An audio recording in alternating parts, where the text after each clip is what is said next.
السلام عليكم ورحمة الله وبركاته. إن الحمد لله نحمده ونستعينه ونستغفره ونعوذ بالله من شرور أنفسنا وسيئات أعمالنا. من يهده الله فلا مضل له ومن يضلله فلا هادي له. أشهد أن لا إله إلا الله وحده لا شريك له، وأشهد أن محمدا عبده ورسوله لا نبي بعده. اللهم صل وسلم على نبينا محمد وعلى آل محمد كما صليت على إبراهيم وعلى آل إبراهيم إنك حميد مجيد، وبارك على محمد وعلى آل محمد كما باركت على إبراهيم وعلى آل إبراهيم إنك حميد مجيد. اللهم لا سهل إلا ما جعلته سهلا وأنت تجعل الحزن إذا شئت سهلا. رب اشرح لي صدري ويسر لي أمري واحلل عقدة من لساني يفقه قولي. ربنا لا علم لنا إلا ما علمتنا إنك أنت العليم الحكيم. يقول الله سبحانه وتعالى في كتابه الكريم: أعوذ بالله من الشيطان الرجيم. يا أيها الناس اتقوا ربكم الذي خلقكم من نفس واحدة وخلق منها زوجها وبث منهما رجالا كثيرا ونساء واتقوا الله الذي تساءلون به والأرحام إن الله كان عليكم رقيبا. يا أيها الذين آمنوا اتقوا الله حق تقاته ولا تموتن إلا وأنتم مسلمون. Ikhwani wa akhwati fillah, azani Allah wa iyyakum. Kita bersyukur kepada Allah Subhanahu wa taala dengan mengucapkan sebuah kalimat yang sangat agung, yaitu alhamdulillahi rabbil alamin. Karena di pagi ini kita diberikan nikmat yang sangat agung, yaitu nikmat sehat dan nikmat masa. Sehingga dengan nikmat yang diberikan oleh Allah Subhanahu wa taala kepada kita, kita dapat mempergunakannya dalam hal kebaikan, yaitu menuntut ilmu, mempelajari tentang agama, mengerti tentang Al-Quran, memahami tentang makna ayat demi ayat, makna kalimah demi kalimat beserta tafsirannya. Ikhwani wa akhwati fillah, azani Allah wa iyyakum. Insyaallah taala kita akan sambung pelajaran kita, yaitu mengerti Al-Quran. Surah Ali Imran merupakan surah kedua dalam Al-Quran setelah surah Al-Baqarah, dan ini merupakan surah yang terpanjang kedua setelah surah Al-Baqarah. Dan surah Al-Imran ini disebut ataupun dinamakan sebagai surah Az-Zahrawain. Itu Al-Baqarah dan Al-Imran ini disebut sebagai surah Az-Zahrawain, di mana sebagaimana disebutkan dalam hadis bahawa seseorang yang membaca tentang surah Al-Baqarah dan surah Ali Imran, maka nanti surah ini akan datang di hari kiamat dalam bentuk awan ataupun kelompok yang sentiasa akan membela orang yang membaca surah Ali Imran, bagaimana disebutkan dalam hadis yang sahih.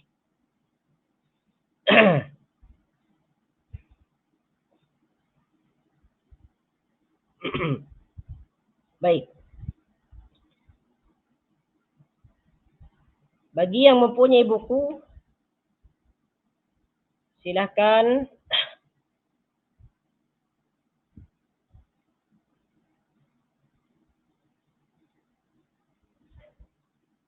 buka buku kita, muka surat yang kedua, iaitu surah Ali Imran. Baik.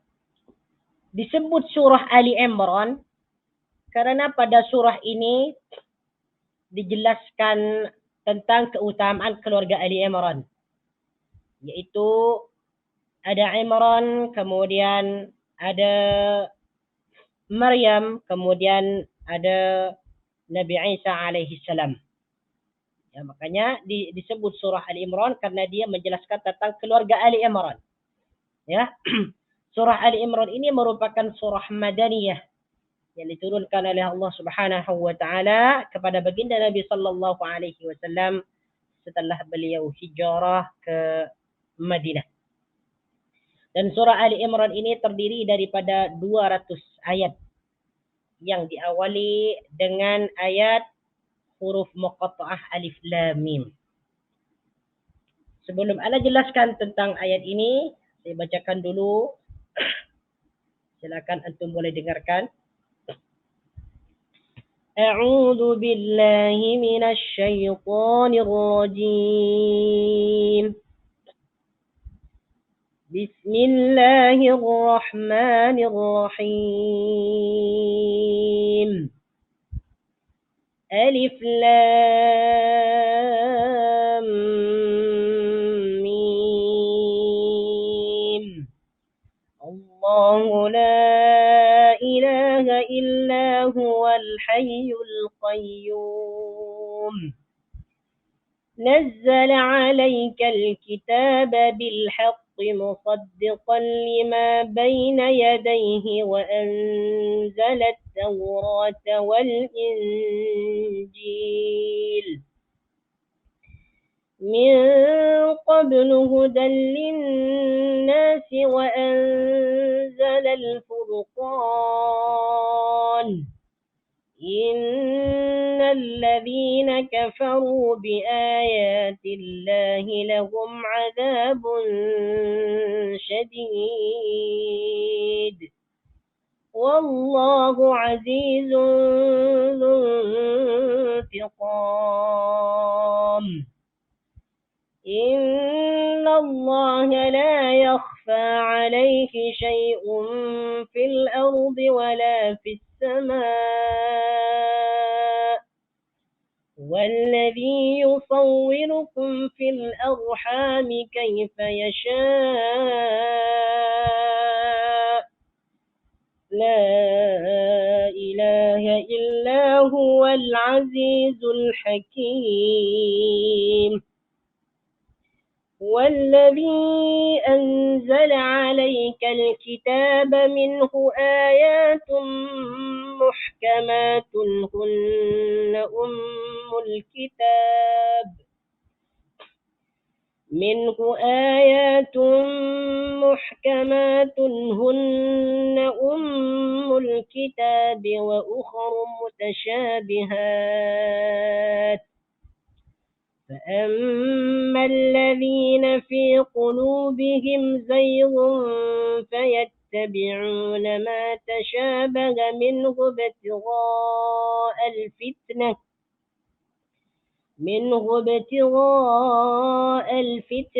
وابتغاء تأويله فيتبعون ما تشابه منه ابتغاء الفتنة وابتغاء تأويله وما يعلم تأويله إلا الله والراسخون في العلم يقولون آمنا به كل من عند ربنا وما يذكر إلا أولو الألباب. Baik. Yang pertama di sini pada surah Ali Imran, Allah Subhanahu wa taala mengawali ya surah ini dengan perkataan alif lam mim. Ya. Alif lam mim sebagaimana yang sudah kita ketahui bahwa ini merupakan huruf-huruf muqatta'ah, yaitu huruf-huruf potong yang berada di permulaan surah. Alif lam mim. Adapun tafsiran dia, ulama berbeza pendapat di antara tentang huruf-huruf muqatta'ah yang menjadi permulaan surah. Di antara mereka ada yang mengatakan bahwa alif lam mim di sini adalah nama Al-Quran, nama surah Al-Quran. Ada yang mengatakan alif lam mim adalah nama Allah. Ya. Kemudian ada yang mengatakan bahwa alif lam mim ini tidak ada yang mengetahui tentang makna dan maksud alif lam mim ini. Sebagaimana yang sudah dijelaskan pada surah Al-Baqarah. Alif lam mim. Kenapa di sini Allah Subhanahu wa taala memulakan surah ini dengan perkataan alif lam mim, seperti mana Allah Subhanahu wa taala memulakan surah Al-Baqarah dengan alif lam mim juga. Tujuan dia yaitu untuk melemahkan, ya, untuk melemahkan kemampuan atau pengetahuan orang-orang Arab. Jadi di sini alif lam mim ini sebagai bentuk mukjizat Al-Quran, bahwasanya Al-Quran itu adalah merupakan kalamullah yang sangat agung, yang tidak dapat ditandingi oleh perkataan siapapun. Ketika Allah Subhanahu wa taala mengatakan alif lam mim, maka orang-orang Arab ini kagum dengan penyusunan dan perkataan Al-Quran. Karena pada sebelumnya orang-orang Arab ini tidak pernah mendengar tentang perkataan huruf muqatta'ah nih. Alif lam mim ha mim qaf. Mereka tidak mendengar. Jadi di sini alif lam mim ini merupakan huruf muqatta'ah yang menjadi mukjizat kepada Al-Quran, melemahkan pengetahuan orang-orang Arab, melemahkan pengetahuan bahasa Arab mereka. Dan alif lam mim ini yang mengetahui tafsiran atau maksud dia adalah Allah Subhanahu wa taala. Alif lam mim. Baik, kemudian pada ayat yang kedua, Allahu la ilaha illa huwal hayyul qayyum. Pada ayat yang kedua di sini Allah Subhanahu wa taala menjelaskan tentang sifat ataupun tauhid uluhiyah. Allahu la ilaha illa huwal hayyul qayyum. Allahu Allah. La ilaha tiada Tuhan. La ilaha tiada Tuhan. Illahu kecuali dia. Al-hayyu yang maha hidup. Al-qayyum yang terus menerus mengatur makhluknya ataupun mengurusi makhluknya. Allahu la ilaha illahu al-hayyul qayyum. Pada perkataan Allahu la ilaha illahu, ini menyatakan bahwasanya Allah Subhanahu wa taala merupakan Tuhan yang berhak diibadahi dengan benar. Tidak ada sesembahan yang patut disembah kecuali Allah Subhanahu wa taala. Kita berdoa, kita meminta, kita salat, kita beribadah hanyalah kepada Allah Subhanahu wa taala. Tidak ada Tuhan selain Allah. Tidak ada Tuhan yang diibadahi dengan benar kecuali Allah Subhanahu wa taala. Jadi maksud pada ayat yang kedua di sini Allahu la ilaha illahu ini menafikan Tuhan selain Allah, bahwa hanyalah yang wujud, yang esa itu adalah Allah Subhanahu wa taala. Kemudian pada al-hayyul qayyum. Al-hayyu ni maknanya adalah yang maha hidup. Al-qayyum yang maha mengurusi ataupun terus menerus mengurusi makhluknya. Al-hayyu di sini merupakan asmaul husna. Ya, salah satu daripada nama Allah Subhanahu wa taala yang baik. Al-hayyu maksud dia adalah yang maha hidup, bahwasanya Allah itu sentiasa hidup selama-lamanya. Tidak pernah mengalami kehancuran, tidak pernah mengalami kematian, tidak pernah mengantuk, tidak pernah tidur. Tidak ada permulaan dan tidak ada pengakhiran ataupun penghujung. Inilah yang dimaksud al-hayyu. Kemudian al-qayyum adalah yang sentiasa mengurusi makhluknya. Al-qayyum juga salah satu daripada asmaul husna. Sentiasa Allah Subhanahu wa taala mengurusi makhluknya, memberikan rezeki, menurunkan hujan, menahan langit agar tidak jatuh, mengurusi ataupun mentadbir segala keperluan ataupun urusan makhluk. Semua urusan-urusan makhluk ini ditadbir ataupun ditangani oleh Allah Subhanahu wa taala. Inilah yang dimaksud dengan al-qayyum. Baik. Kalau kita tengok beberapa tafsir seperti tafsir Ibn Jarir, kemudian tafsir Ibn Katsir, tafsir As-Sa'adi dan tafsir-tafsir lainnya, tentang perkataan al-hayyul qayyum ni, ay inna Allah tabaraka wa ta'ala huwa alladhi lahul hayatul kamilah. Allah Subhanahu wa ta'ala yang mempunyai kehidupan yang sempurna. Ini tentang tafsir al-hayyul qayyum Kalau kita tengok dalam beberapa tafsir. Allati lam yasbiqha adamun, tidak pernah didahului oleh ketiadaan. Allah Subhanahu wa taala memang telah ada. Wala yalhaquha zawalun, Allah Subhanahu wa taala tidak akan pernah mengalami kebinasaan ataupun ketiadaan. Al-mustalzimatu li jami'i sifatil kamal, yang memastikan dirinya mempunyai sifat-sifat yang sempurna. Wa huwa aidan al-qa'imu bi nafsihi, dialah yang berdiri sendiri, ya, dialah yang berdiri sendiri. Fala yahtaju ila ahadin, maka dia tidak memerlukan kepada seorang pun. Al-qa'imu bi umuri ghairihi min khalqihi min ar-rizqi wa ghairihi, ya, yang mentadbir segala urusan makhluknya seperti memberi rezeki dan sebagainya. Fa kullul mawjudati ilaihi muftakirun, segala sesuatu yang ada di dunia ini ilaihi muftakiratun, memerlukan, berhajat kepada Allah Subhanahu wa taala.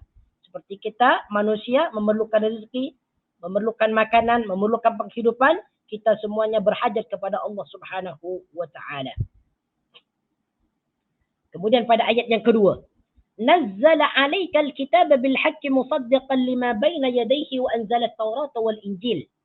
Nazzala 'alaikal kitab, yang menurunkan kitab kepada kamu. Nazzala 'alaikal kitab, dia menurunkan kitab Al-Quran kepada kamu. Nazzala di sini merupakan fi'il madhi yang bermakna menurunkan. Nazzala, anzala ini maknanya sama. Ada perkataan nazzala ataupun anzala, kedua perkataan ini maknanya sama. Ya, terbentuk daripada fi'il fi'il sulasi mujarrad nazala. Ya, kemudian dibentuk kepada fi'il sulasi mazid nazzala ataupun anzala. Ini yang disebut dengan fi'il sulasi mazid ar-rubai. Iaitu fi'il sulasi yang terdiri daripada 3 huruf dan ada tambahan. Nazzala ini menurunkan. Kalau perkataan nazala, nazala ni dia turun. Kalau nazala. Tetapi nazzala, dia ada sabdu. Pada ain fi'il ni dia ada sabdu. Ada ataupun ada tanda syiddah. Ini bermakna menurunkan. Sama dengan anzala. Nazzala 'alaikal kitab, dia menurunkan al-kitab, iaitu Al-Quran kepada kamu. 'Alaika kepada kamu. Maka di sini yang dimaksud adalah baginda Nabi sallallahu alaihi wasallam. Al-kitab, yang dimaksud al-kitab di sini adalah Al-Quran. Ya, Al-Quran. Bil haqqi, dengan kebenaran. Bil haqqi, dengan sebenarnya. Ataupun dengan benar.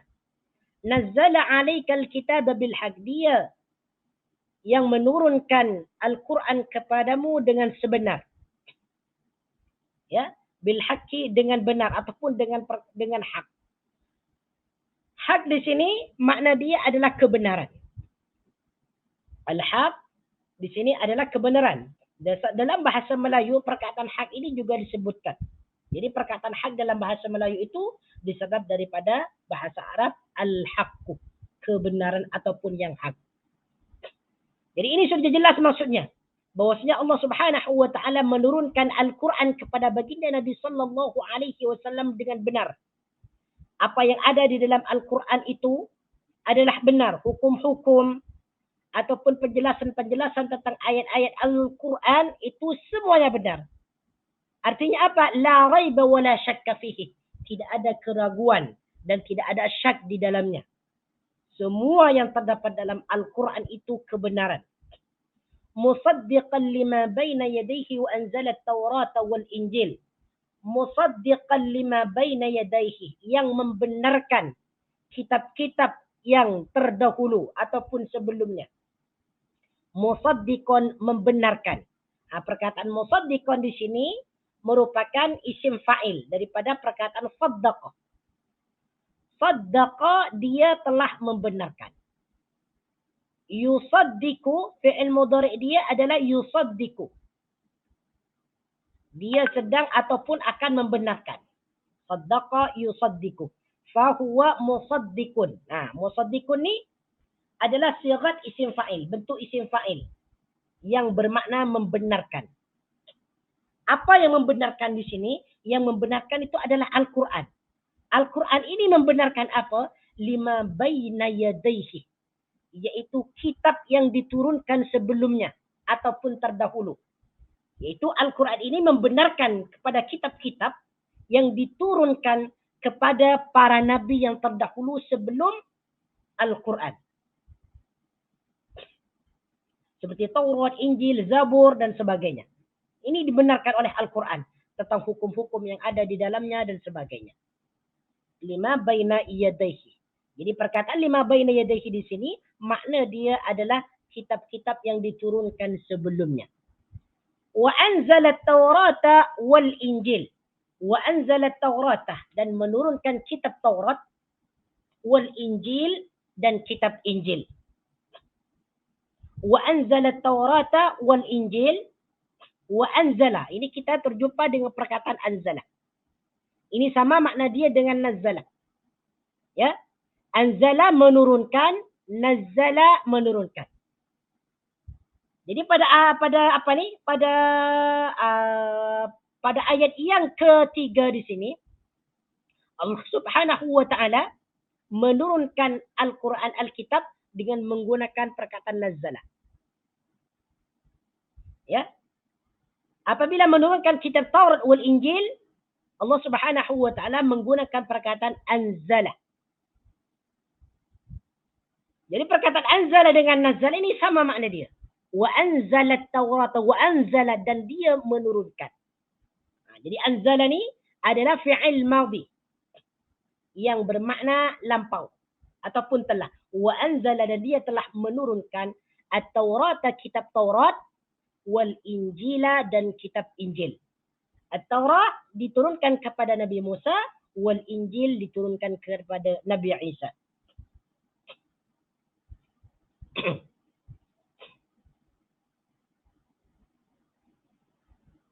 Baik. Wa anzala Taurat wal Injil min qablu, sebelumnya. Min qablu, sebelumnya. Min qablu, sebelumnya. Baik. Pada perkataan ini, wa anzala Taurat wal Injil min qablu, ayat ini sudah jelas bahwasanya Allah Subhanahu wa taala menurunkan kitab-kitab kepada para nabi sebelum baginda Nabi sallallahu alaihi wasallam. Di antaranya kitab yang diturunkan kepada Nabi Musa alaihi salam adalah kitab Taurat, dan kitab yang diturunkan kepada Nabi Isa alaihi salam adalah Injil. Kedua kitab ini berisi tentang ajaran-ajaran agama Islam, tentang hukum-hukum, tentang syariat-syariat yang diwajibkan kepada mereka.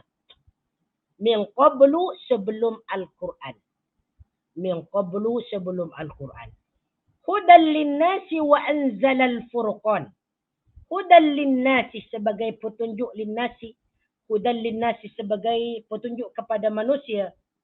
Wa anzala al-furqan, dan menurunkan al-furqan. Wa anzala al-furqan, dan menurunkan al-furqan.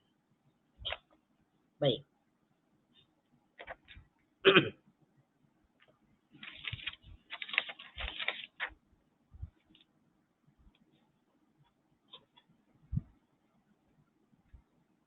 Hudan linnasi, sebagai petunjuk linnasi kepada manusia, wa anzala al-furqan, dan menurunkan al-furqan. Baik, apa yang dimaksud hudan linnasi di sini? Yang dimaksud hudan linnasi bahwasanya Allah Subhanahu wa taala menurunkan kitab Taurat dan Injil ini memberikan petunjuk kepada manusia. Ya, kepada umat Nabi Musa alaihi salam, kepada umat Nabi Isa alaihi salam. Begitu juga dengan Al-Quran, memberikan petunjuk kepada manusia. Sebagaimana disebutkan dalam surah Al-Baqarah, syahrul Ramadan alladhi unzila fihi al-Qur'anu hudan linnasi wa bayyinatin minal huda wal furqan. Bahwasanya Al-Quran itu diturunkan kepada syahrul Ramadan alladhi unzila fihi al-Qur'an. Bulan Ramadan itu adalah bulan yang diturunkan Al-Quran, hudan linnasi, sebagai petunjuk bagi manusia. Begitu juga kitab yang diturunkan kepada Nabi Musa dan Nabi Isa alaihi salam, At-Taurat dan Injil, berisi tentang petunjuk, tentang hukum-hukum, tentang syariat-syariat yang mesti mereka kerjakan atau amalkan. Wa anzala al-furqan, wa anzala al-furqan, dan menurunkan al-furqan. Perkataan anzala di sini lagi ya. Kita terjumpa dengan perkataan anzala. Anzala makna dia adalah menurunkan. Al-furqan adalah al-furqan. Al-furqan yang dimaksud di sini adalah Al-Quran. Ya, perkataan al-furqan di sini makna asal dia adalah al-farqu, yaitu membezakan. Ya, membezakan antara perkara yang hak dan yang batil. Jadi pada Al-Qur'an ini terdapat perkara yang membedakan antara yang hak dengan yang batil. Wa anzala al-furqan, dan menurunkan al-furqan. Innal ladzina kafaru bi ayati llahi lakum adzabun syadid. Innal ladzina kafaru, sesungguhnya orang-orang yang kafir. Alladzina di sini merupakan isim mausul. Ya. Apabila suatu susunan ayat dimulakan dengan perkataan inna, maka itu memberikan makna penegasan ataupun penguatan. Innal ladzina kafaru, sesungguhnya orang-orang yang kafir.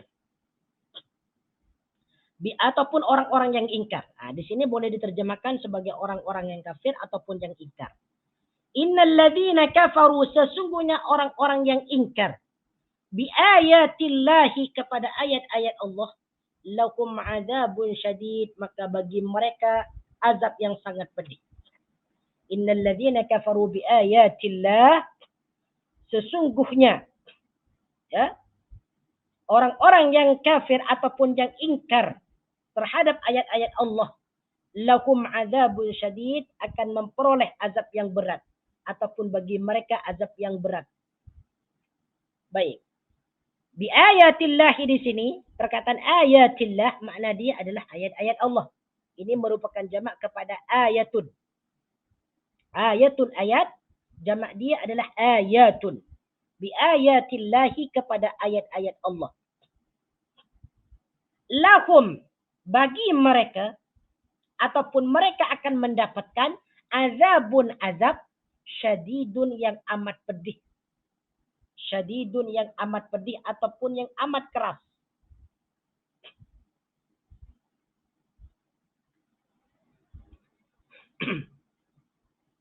Wallahu azizun dzuntiqam. Wallahu, dan Allah, azizun yang maha perkasa. Azizun yang maha perkasa. Dzuntiqam, yang berhak membalas azab. Dzuntiqam, yang berhak membalas azab. Baik. Di sini pada perkataan innal ladzina kafaru bi ayatillahi lakum adzabun syadid. Innal ladzina kafaru bi ayatillahi lakum adzabun syadid. Dalam tafsir Ibnu Katsir disebutkan ay jahadu biha wa ankaruha wa rudduha bil batil. Yang dimaksud mengingkari ayat-ayat Allah di sini yaitu ay jahadu biha wa ankaruha. Mereka ini mengingkari, tidak mempercayai tentang ayat-ayat Allah Subhanahu wa taala. Banyak tentang ayat-ayat Allah ni, di antaranya penciptaan langit dan bumi. Kemudian tentang penciptaan Nabi Isa alaihi salam tanpa bapa. Kemudian diutuskannya Nabi Muhammad sallallahu alaihi wasallam. Kemudian kitab Al-Quran ini merupakan ataupun termasuk ayatullah, tanda-tanda Allah. Di ayatillah. Ya, termasuk dalam ayatillah. Jadi bagi mereka yang kafir ataupun yang ingkar terhadap ayat-ayat Allah ni, lahum adzabun syadid, maka mereka akan merasakan azab yang sangat keras, yaitu berupa neraka Jahannam.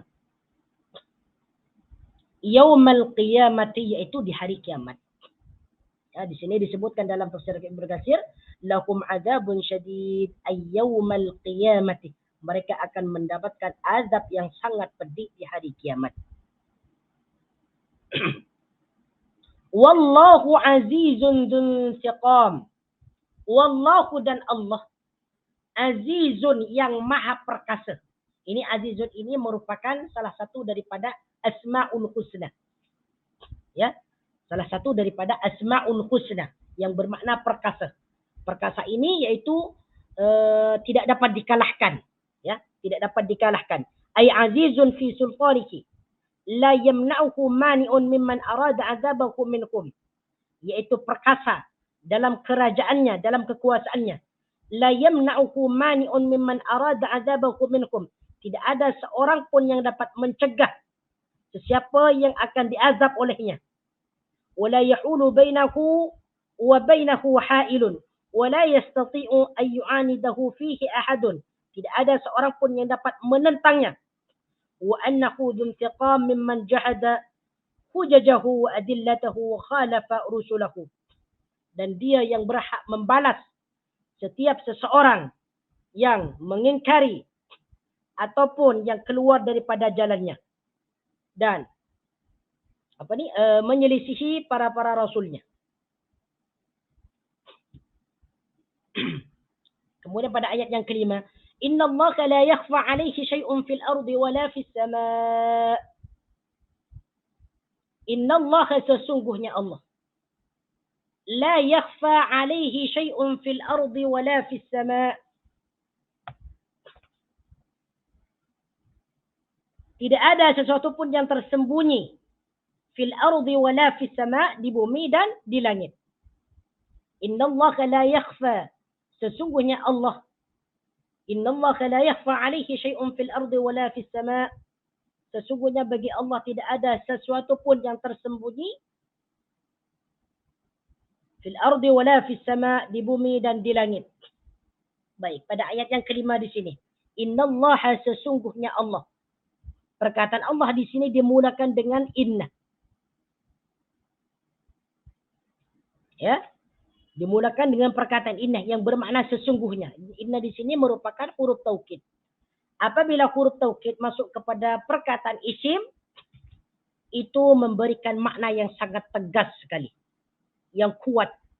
Innallaha, sesungguhnya Allah. La yakhfa 'alaihi, la yakhfa, tidak tersembunyi. Ya, tidak tersembunyi. Perkataan yakhfa di sini merupakan fi'il mudhari dari fi'il madhi khafa yakhfa. La yakhfa, tidak tersembunyi. Apa yang tidak tersembunyi di sini? Syai'un, sesuatu pun. Fil ardi, di bumi, wala fis sama', dan tidak pula di langit. Maksudnya tidak ada sesuatu yang tersembunyi juga di langit. Jadi terjemahan secara maknawinya di sini, innallaha la yakhfa 'alaihi syai'un fil ardi wala fis sama'. Sesungguhnya bagi Allah tidak ada sesuatu pun yang tersembunyi di bumi dan di langit. Apa yang dimaksud dalam ayat ini? Innallaha la yakhfa 'alaihi syai'un fil ardi wala fis sama' wa huwas sami'ul alim. Ini sudah jelas ya makna dia. Kalau kita tengok dalam tafsiran di sini, innallaha la yakhfa 'alaihi syai'un fil ardi wala fis sama' wa huwa ay innallaha ta'ala la yaghibu 'an ilmihi syai'un fil ardi wala fis samawat fa huwa subhanahu 'alimun bi jami'il asya' 'ala tafsil. Sesungguhnya tidak ada yang tersembunyi daripada pengetahuan Allah Subhanahu wa ta'ala. Sesuatu pun, sama ada di bumi ataupun di langit. Fahuwa subhanahu alimun bi jami'il asya' 'ala tafsil. Sesungguhnya Allah Subhanahu wa ta'ala itu mengetahui segala sesuatu 'ala tafsil, secara terperinci. Jadi segala sesuatu yang ada di langit dan di bumi, sekecil apapun, itu diketahui oleh Allah Subhanahu wa ta'ala. Tidak ada yang dapat menyembunyikan diri. Tidak ada yang sesuatu yang tersembunyi daripada pengetahuan Allah Subhanahu wa ta'ala. Kita manusia mengerjakan amal baik, amal buruk, walaupun kita sembunyi di lubang yang sangat kecil, maka Allah Subhanahu wa ta'ala akan mengetahuinya. Innallaha la yakhfa 'alaihi syai'un fil ardi wala fis sama'. Termasuk perkara-perkara yang gaib. Perkara-perkara yang tidak kita ketahui, itu hanyalah Allah Subhanahu wa ta'ala yang mengetahuinya. Sebagaimana disebutkan dalam ayat yang lain, wa indahu mafatihul ghaibi la ya'lamuha illahu. Dan Allah Subhanahu wa ta'ala itu mempunyai kunci-kunci kegaiban dan tidak ada yang mengetahuinya kecuali Allah Subhanahu wa ta'ala. Okay. Pada ayat yang ke-6, huwallazi yusawwirukum fil arhami kaifa yasha'. Huwallazi yusawwirukum. Dialah yang membentuk rupamu. Huwallazi yusawwirukum. Dialah yang membentukmu ataupun membentuk rupa kepada kamu.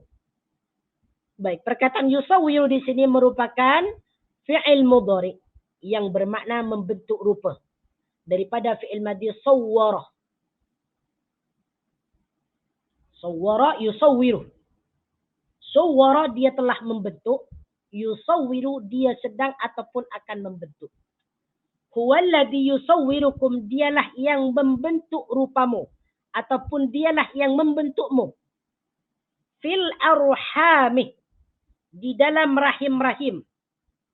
Kaifa yasha. Kaifa yasha mengikut yang dia kehendaki. Kaifa yasha mengikut yang dia kehendaki. Fil arhami makna dia adalah di dalam rahim-rahim. Kaifa yasha sebagaimana dia berkehendak ataupun kehendaki. Kaifa yasha ni merupakan fi'il mudhari daripada fi'il madhi sya'a yasha'u. Sya'a dia telah berkehendak, yasha'u dia sedang ataupun akan berkehendak. Huwallazi yusawwirukum fil arhami kaifa yasha. Dialah yang membentukmu. Ya, mengikut sekehendaknya. Kalau kita tengok dalam tafsir Ibnu Katsir, apa yang dimaksud dalam ayat ini? Huwallazi yusawwirukum fil arhami kaifa yasha. Ay yakhluqukum kama yasha'u fil arhami min dzakarin aw unsa.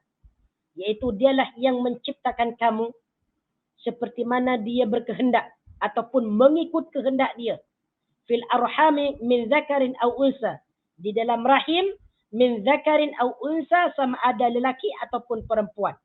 Jadi Allah Subhanahu wa taala yang membentuk penciptaan manusia itu di dalam rahim-rahim ibu mereka, sama ada Allah Subhanahu wa taala nak ciptakan mereka berbentuk lelaki ataupun perempuan.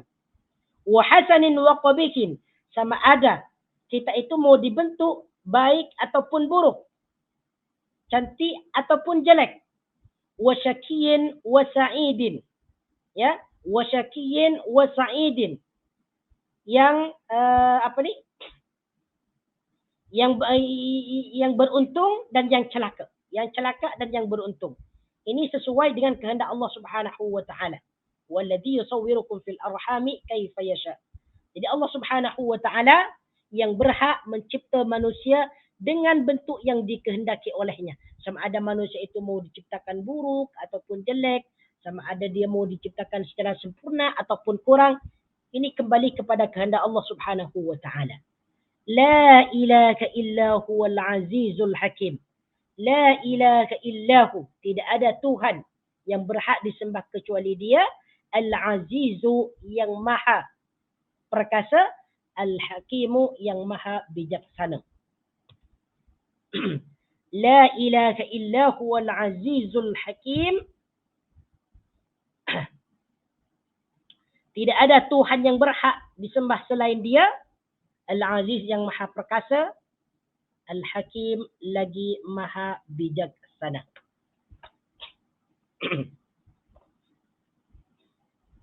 Baik. Dalam tafsir Ibnu Katsir disebutkan tentang tafsiran la ilaha illa huwal azizul hakim. Ay huwal ladzi khalaqah. Yaitu dialah yang mencipta. Wa huwal mustahiqqu lil ilahiyyah wahdahu la syarika lah. Dialah yang berhak disembah, yang maha esa, tiada sekutu baginya. Walahul izzatul lati la turam. Dialah yang mempunyai keperkasaan, keagungan, kemuliaan yang tidak pernah sirna.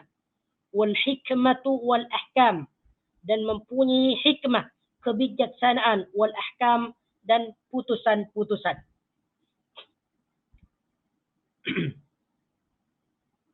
Kemudian pada ayat berikutnya, pada ayat yang ke-7, huwallazi anzala 'alaikal kitaba minhu ayatun muhkamatun kunna ummul kitabi wa ukharu mutasyabihat.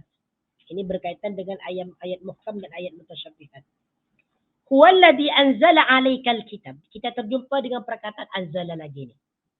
Huwallazi, dialah yang anzala menurunkan, 'alaikal kitab, Al-Quran kepada kamu, ataupun Alkitab kepada kamu. Alkitab yang dimaksud di sini adalah Al-Quran. Ini Allah Subhanahu wa taala nak menjelaskan bahwasanya Allah Subhanahu wa taala menurunkan Al-Quran kepada baginda Nabi sallallahu alaihi wasallam, di mana Al-Quran itu ada yang berisi ayat muhkamat, ada yang berisi ayat mutasyabbihat. Ya, alaikal kitab. Minhu ayatum muhkamatun. Minhu ayatun, di antaranya, minhu di antaranya, min di sini adalah huruf jar. Sedangkan hu di sini adalah isim dhamir merujuk kepada Alkitab. Minhu di antaranya, di antara isi-isi Alkitab itu, ayatun muhkamatun. Terdapat ayat-ayat muhkamat. Ayatun, terdapat ayat-ayat, maksudnya ayat-ayat Al-Quran. Ya, yang dimaksud ayatun di sini adalah ayat-ayat Al-Quran. Ayatun, ayat-ayat, muhkamatun, yang muhkamat. Ayat-ayat muhkamat. Hunna, ya, hunna, itulah. Hunna di sini merupakan isim dhamir yang merujuk kepada isim jamak. Yang dimaksud hunna di sini adalah ayatun muhkamat. Hunna, itulah. Yang dimaksud itulah adalah ayatun muhkamat. Ayat muhkamat itu ummul kitabi, pokok-pokok isi Al-Quran. Ummul kitabi, pokok-pokok ataupun asas-asas kepada isi Al-Quran ataupun kandungan Al-Quran. Wa ukharu, dan yang lainnya mutasyabihatun, ayat-ayat mutasyabihat. Jadi perkataan ummu di sini jangan diterjemahkan dengan ibu, ya. Terjemahan di sini adalah pokok-pokok ataupun asas-asas. Isi ataupun kandungan. Ummul kitabi, pokok-pokok ataupun asas-asas kepada isi Al-Quran.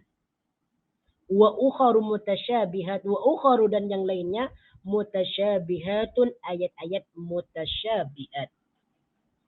Jadi secara terjemahan maknawi, dialah yang menurunkan kitab Al-Quran kepada kamu, wahai Muhammad.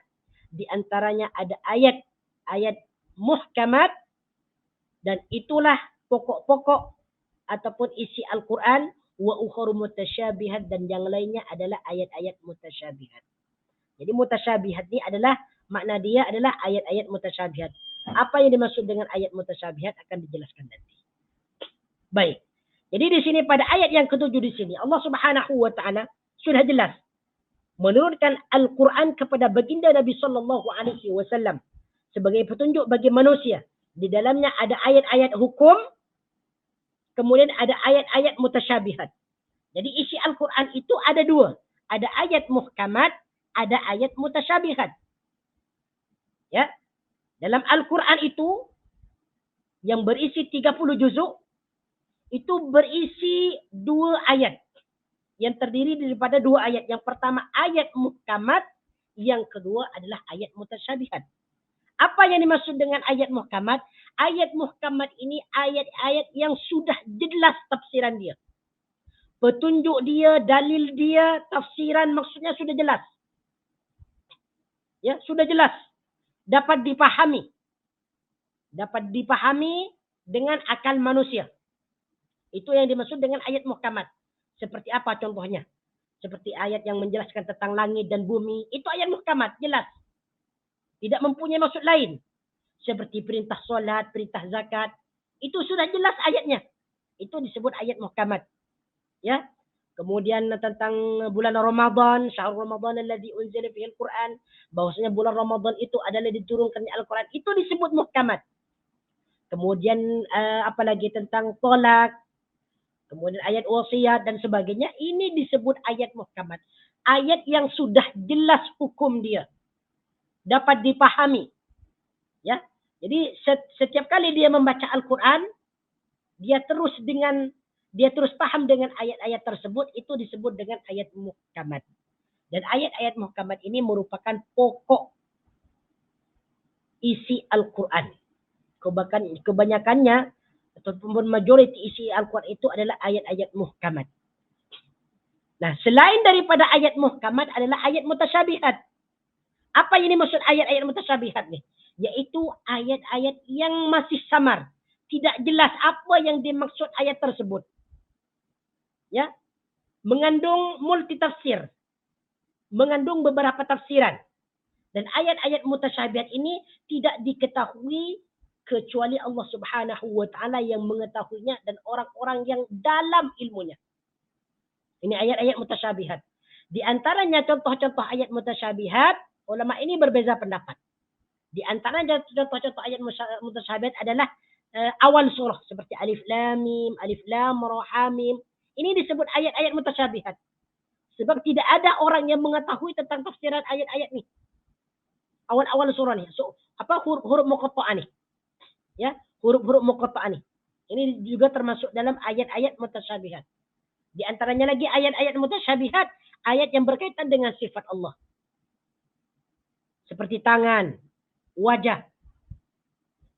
Kita sebagai Ahlus Sunnah wal Jamaah mengimani bahwasanya Allah Subhanahu wa taala mempunyai tangan, tapi tangan itu tidak serupa dengan tangan manusia. Tangan ya Allah taala.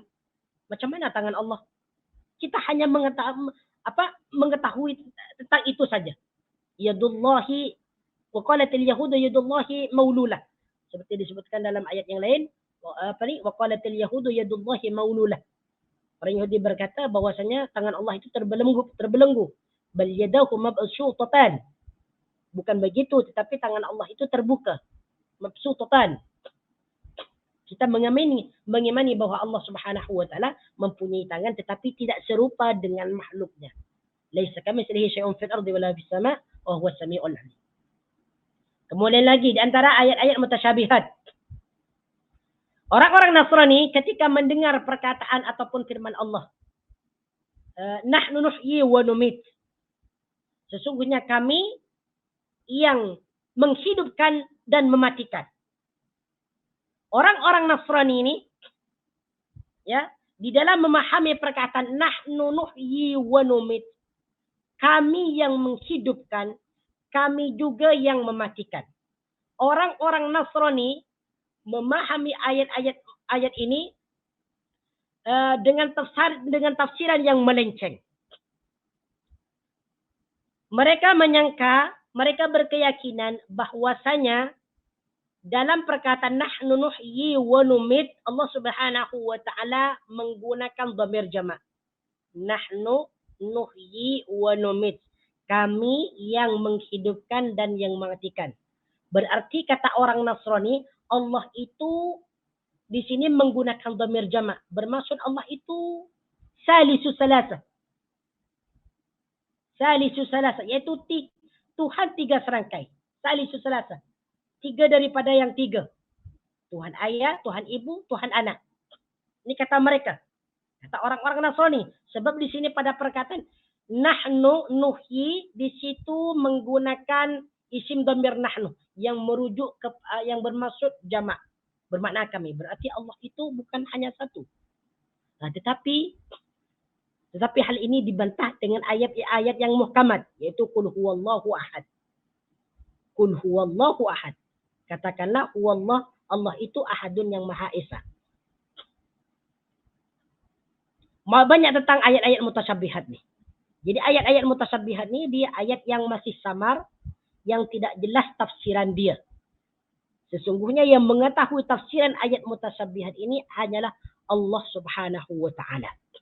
Dan juga orang yang paling dalam ilmunya mengetahui tafsiran ayat mutasyabihat. Jadi intinya pada Al-Quran itu berisi dua ayat. Ada ayat muhkamat, ada ayat mutasyabihat. Banyak ayat-ayat mutasyabihat di sini. Dan ayat-ayat mutasyabihat ini dia tidak akan dipahami kecuali oleh orang-orang yang berilmu, yang sangat alim. Nah, tengok ni. Fa'ammal ladina fi qulubihim zayghun. Adapun orang-orang yang di dalam hatinya cenderung kepada kesesatan. Nah, ni. Fa'ammal ladina, adapun orang-orang yang ya fi qulubihim, di dalam hati-hati mereka. Perkataan qulub di sini merupakan jamak kepada qalbun. Qalbun hati, qulubun banyak hati. Fi qulubihim, di dalam hati-hati mereka. Him isim dhamir di sini merujuk kepada alladzina. Fa ammal ladzina, adapun orang-orang yang fi qulubihim, di dalam hati-hati mereka, zaigun, cenderung kepada kesesatan. Cenderung kepada kesesatan. Fayattabi'una ma tashabaha minhu ibtigha'al fitnati wa ibtigha'a ta'wili. Fayattabi'una, mereka mengikuti ma tashabaha, ayat-ayat mutasyabihat. min khubtigha' fitnati, dengan tujuan menyebarkan fitnah. Ya. Kalau kita tengok dalam apa ni, dalam terjemahan, fayattabi'una ma tashabaha. Mereka mengikuti yang mutasyabihat, maksudnya ayat-ayat mutasyabihat. Ya. Min khubtigha' fitnati, untuk mencari-cari fitnah. Wa batigha'a ta'wilih, dan untuk mencari-cari tafsiran dia. Ibtigha'al fitnati di sini, ma tasyabaha di sini, makna dia adalah ayat-ayat mutasyabihat. Tasyabaha ni makna dia adalah tidak jelas. Ma tasyabaha, sesuatu yang tidak jelas. Maksud dia adalah ayat-ayat mutasyabihat. Karena ayat-ayat mutasyabihat ni dia mengandung kesamaran, tidak jelas lagi. Kalau ayat muhkamat dia sudah jelas. Sedangkan mutasyabihat ni dia ayat-ayat yang samar, yang membutuhkan kepada penafsiran yang mendalam, di mana tafsiran dia tidak akan diketahui kecuali oleh orang-orang yang sangat mendalam ilmunya. Jadi apa yang dimaksud fa'ammal ladina fi qulubihim zayghun fayattabi'una ma tashabaha. Jadi ayat ini menjelaskan bahwa orang-orang yang cenderung kepada kesesatan, ya, maksudnya adalah mereka golongan-golongan yang tersesat daripada jalan yang benar ini lebih mengambil dalil-dalil yang mutasyabih. Seperti contoh tadi, ya, orang Nasrani ketika mereka mendengar ayat nahnu nuhyi wa numit, mereka menafsirkan bahwasanya Allah Subhanahu wa taala adalah salisu salasa. Tiga dari Tuhan yang tiga.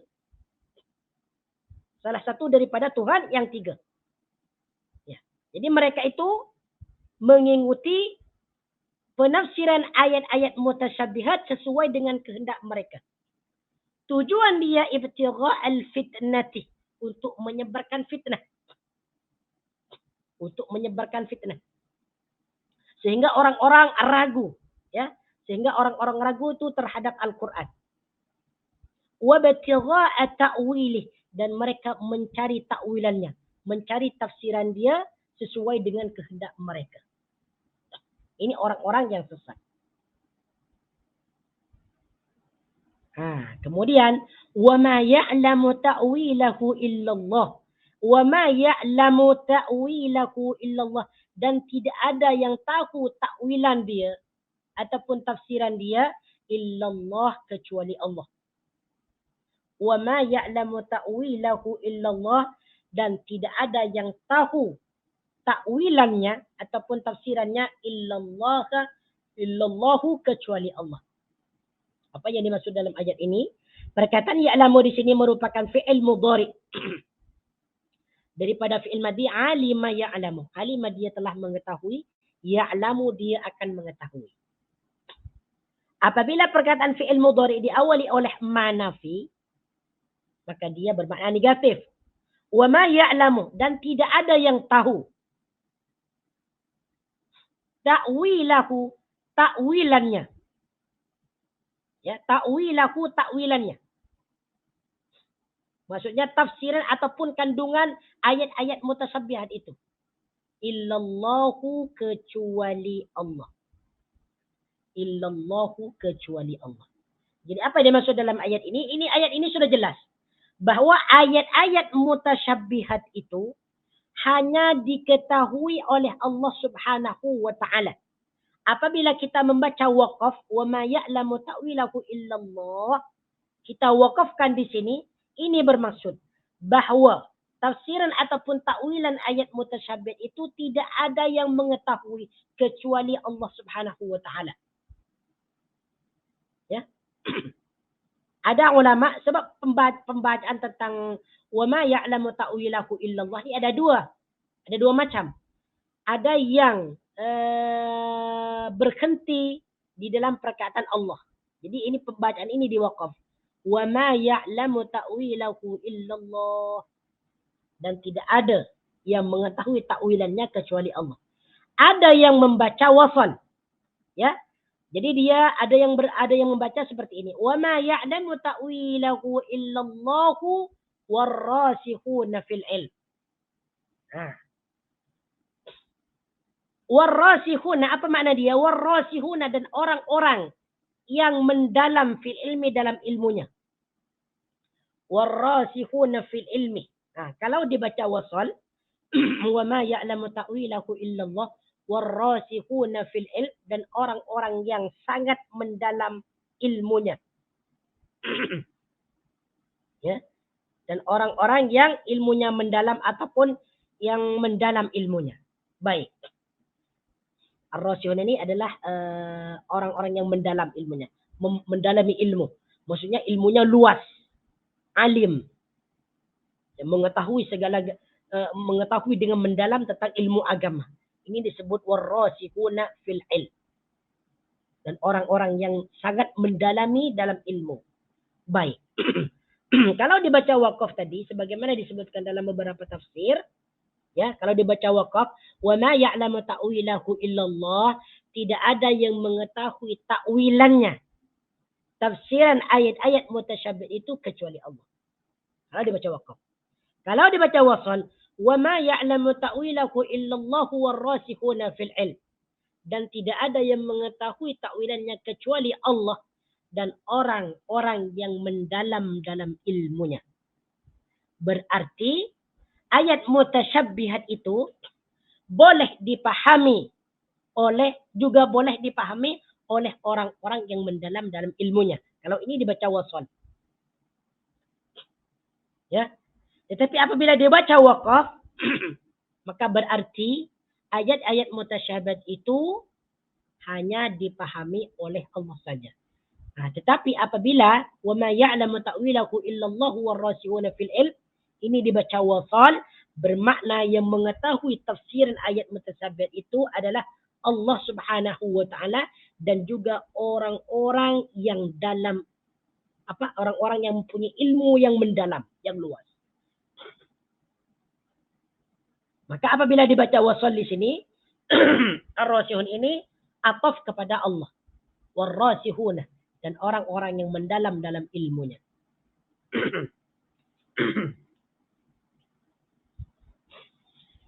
Wa ma ya'lamu ta'wilahu illallah.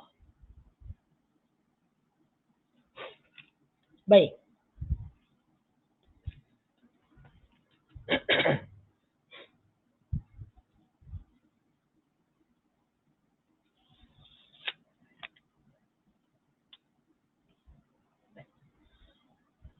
Baik. Yaquluna amanna bihi kullum min indina. Sebab di sini diwaqaf, ya. Warrasihuna. Nah, sekarang apabila ini diwaqaf, maka ar-rasihuna di sini adalah sebagai mubtada. Warrasihuna fil ilmi, dan orang-orang yang mendalam dalam ilmunya, yaquluna, mereka berkata. Yaquluna, mereka berkata. Yaquluna di sini merupakan fi'il mudhari yang menunjukkan jamak. Bentuk mufrad dia adalah yaqulu. Bentuk jamak dia yaquluna. Di sini fi'il mudhari'nya menunjukkan jamak karena diakhirkan waw dan nun. Ini merujuk kepada ar-rasihun. Yaquluna, mereka berkata. Siapa mereka yang berkata ini? Yaitu ar-rasihun, orang-orang yang mendalam ilmunya. Amanna, kami beriman. Amanna bihi, kami beriman kepadanya. Kullum min indi rabbina, kullum min indi rabbina, semuanya berasal daripada Tuhan kita. Kullun min indi rabbina, semuanya daripada sisi Tuhan kita. Ya. Yaquluna, mereka berkata, amanna, kami beriman kepadanya. Kullum min indi rabbina, semuanya berasal daripada sisi Tuhan kita.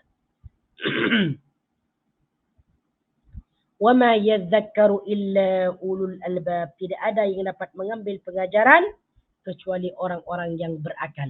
Wa ma yadhakkaru, dan tidak ada yang dapat mengambil pelajaran illa ulul albab, kecuali orang-orang yang berakal. Baik, jadi apa yang dimaksud dalam ayat ini? Warrasikhuna fil ilm yaquluna amanna bihi kullun min indi rabbina wama yadhakkaru illa ulul albab. Baik.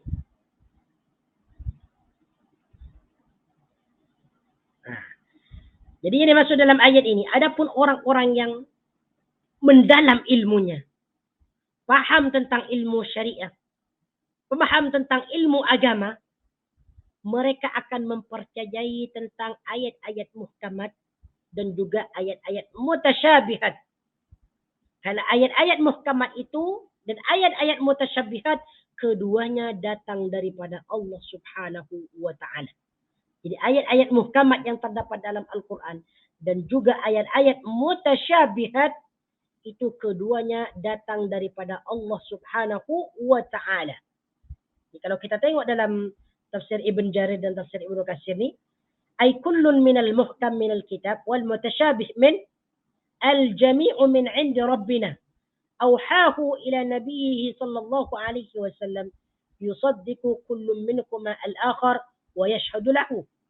Jadi semua ayat-ayat yang berisi tentang ayat muhkam dan ayat-ayat mutasyabih itu semuanya datang daripada Allah Subhanahu wa taala yang diwahyukan kepada Nabi-Nya Muhammad sallallahu alaihi wasallam. Satu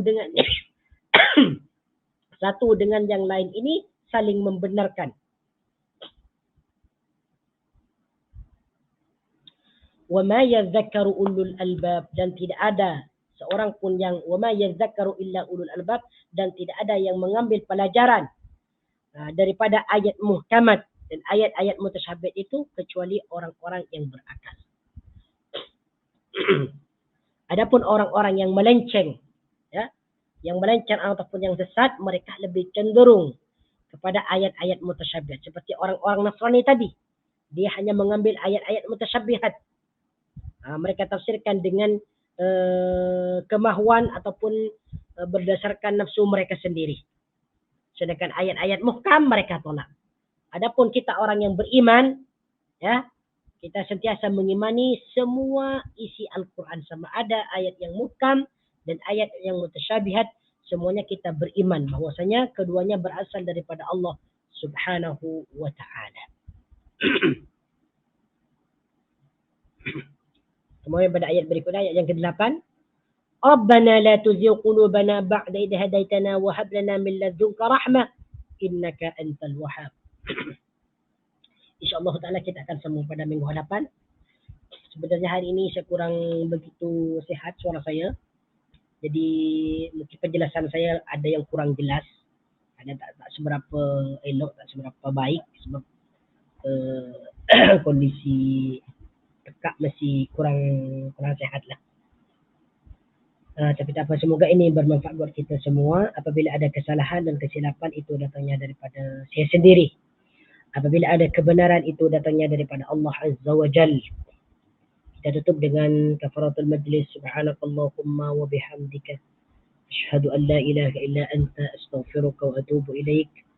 Wa sallallahu ala sayyidina Muhammad wa ala alihi wa sahbihi wa baraka wa sallama tasliman katsira walhamdulillahi rabbil alamin. Aqulu lakum jazakumullahu khairan wa barakallahu fikum. Assalamualaikum warahmatullahi wabarakatuh.